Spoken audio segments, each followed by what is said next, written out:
Hi, my name is Erica May Dacpano, 24 years old from Cainta, Rizal. At sa edad ko po ito, meron na po akong sakit nararamdaman, which is meron po akong asthma. Since 2017 ko lang po na-discover na meron akong asthma. And syempre sa pagiging may asthma, hindi natin in-expect kung kailan siya atakihin. And syempre sa panahon ngayon, anytime, any moment, ina-atake po ako. Usually, kung bibilangin ko ilang beses ako ina-atake a week, mostly 3 to 4 times. Depende pa kung gaano ako ina-atake ng asthma. And also, meron din po ako allergic rhinitis. Yung allergic rhinitis, ito po yung barado po yung ilong dahil po sa sipon.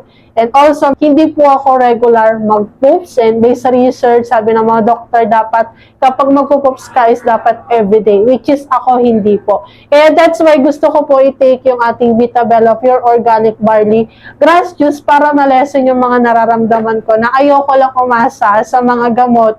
Hindi naman most of the time is talagang e-effect. Itong herbal, yung ininom natin, proven and tested na talaga na legit, na organic yung iniinom natin is talagang magagaling at gagaling tayo. Okay, that's why kaya iniinom ko tong Vitabella Pure Organic Grass para ma-lessen yung mga nararamdaman ko at para sa edad kong ito, di ba, pagtanda ko, hindi ko na siya madala. Gusto ko lang po magpasalamat sa ating Vitabella Pure Organic Barley na dahil sa pag-inom ko simula day 1 until now is marami talaga siya naging effect sa akin. Unang-una, di ba, may asthma ako, nabanggit ko before. Nandun pa rin siya, pero at least kahit pa paano nalales na, hindi katulad talaga dati na everyday ako ina-atake. And second, di ba nabanggit ko rin before, hindi ako regular mag-poops.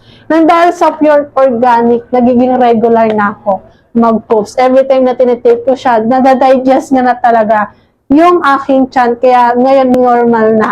Kaya ikaw na nanonood, kung meron ka ding mga sakit nararamdaman ko na tulad ko, hindi man tayo same, or iba man yung nararamdaman mo, i-take mo na itong si Vitabella. Kasi 100% pure organic siya, herbal talaga. Talagang mas malaki yung epekto niya. Okay? Kaya ikaw, subukan mo na to.